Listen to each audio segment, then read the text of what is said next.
He was cleaning up the neighborhood in a group effort to rid the mess that had accumulated around the community when he finds little black puppies, cold and abandoned in a pile of rubbish. With no other choice, he rushed them to the nearest vet in the area to try to save 5 tiny bundles of life before it was too late.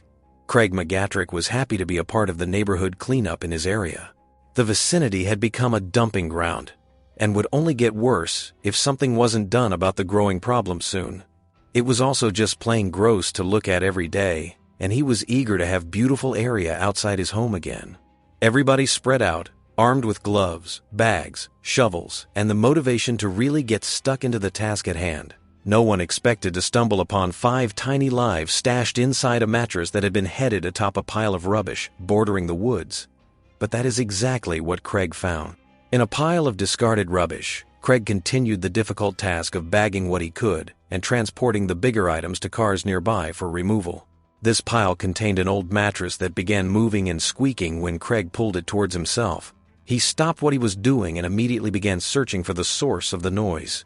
He wasn't expecting to find 5 tiny black puppies. There were 2 things running through Craig's mind as he spied the tiny pups with their eyes still shut. One was that people had abandoned the puppies, knowing that during the cleanup effort happening today, someone would find them and give them proper care. The other was that a stray mother dog had abandoned them in the heap and moved on. Either way, he was left with no choice. He called to his friend Becky, and together they rushed to find a cardboard box to house the pups on the way to the vet. They lined it with anything soft they could find, and found a hot water bottle to add to the makeshift den to keep the babies from catching a chill during transportation. When they got to the vet, things started to get a bit weird. The vet was part of an animal rescue center, and the pups would be cared for until they were able to find them new homes. They needed to be fed every few hours, with a bottle and puppy replacement milk for them to grow strong and healthy. Puppies with their eyes still closed are way too young to survive on their own. They'd need a miracle to pull through. Craig and Becky handed the impossibly cute pups over to the capable people at the Liverpool Animal Center.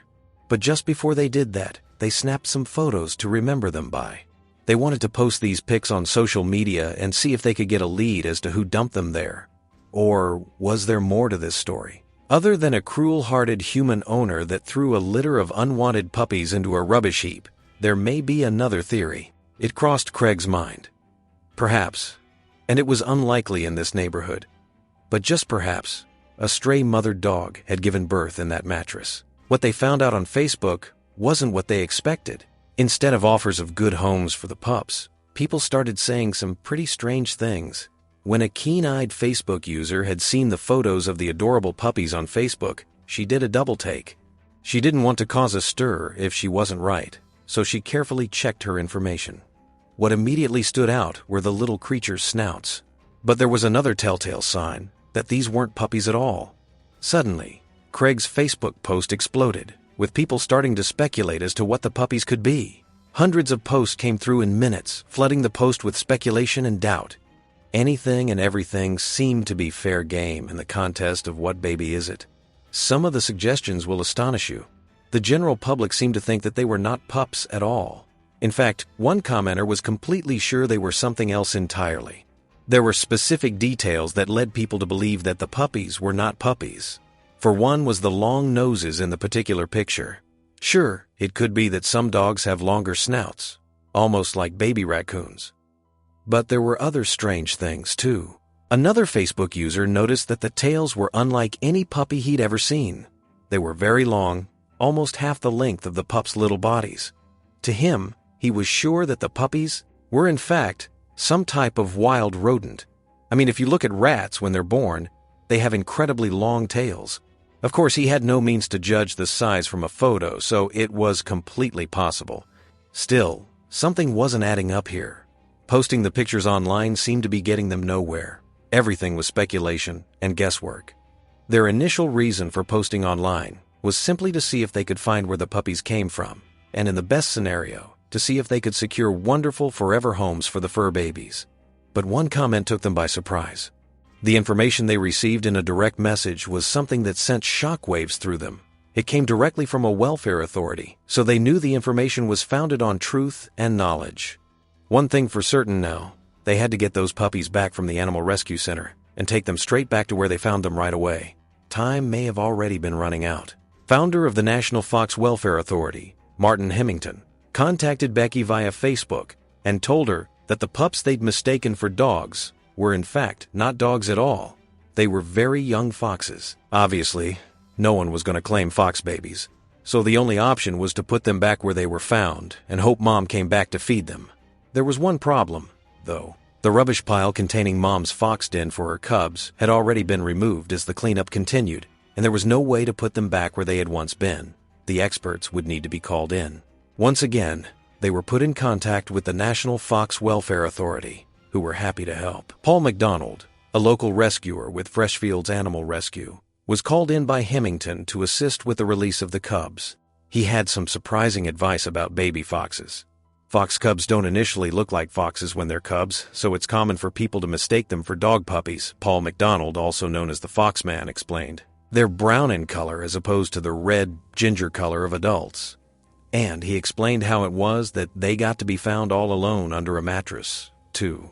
Vixens leave their cubs all the time whilst they're in the den, and as they get older, they'll begin to explore their surroundings more and become less dependent on Mom as they age, McDonald said. Because the pups were newborns, they would have to find their mother. That was the 5 tiny canines, and by now they were surely very hungry. There was no puppy milk to feed them, and in this instance, it wasn't actually a bad thing, because McDonald had a clever trick up his sleeve to reunite the mother with the babies again. I didn't give the cubs any milk in order for them to be hungry, so they'd cry out and call for their mom, which they did, McDonald said. I put them around the same place they were found as I knew the mom would be looking for them, and she'd be checking the place where she last had them. It would be a tense waiting game, waiting to see if Mom would return. It was 4 o'clock when McDonald finally got to the kids' den site. The mattress may have been gone, but Mom would have a backup den nearby. So, he gently put the cardboard box on the ground and left them just like that, with only a hot water bottle to keep them warm while everyone waited. A long hour took forever to pass before they finally got a glimpse of a slinky mother fox coming to investigate the box. She just couldn't stay away from the cries of her hungry babies calling for her. She checked inside and then firmly gripped one cub by its neck and took it away with her. But she didn't come back for another few hours. McDonald waited patiently. He knew exactly what had happened. I believe once she'd picked the first one up and knew the others were safe in the box, she waited until it got dark to get the rest, as she must have not felt safe moving the cubs in daylight, McDonald said. Sure enough, as the sun lost its hold on the world, she returned for another, and then another, until they were all back where they belonged. By 7 o'clock, the vixen had taken every single one of her babies. Paul texted me a photo of the empty box, Hemington wrote on Facebook. All through this, I was letting Becky and Craig know, and everyone was so pleased that the cubs were back where they belonged with Mom.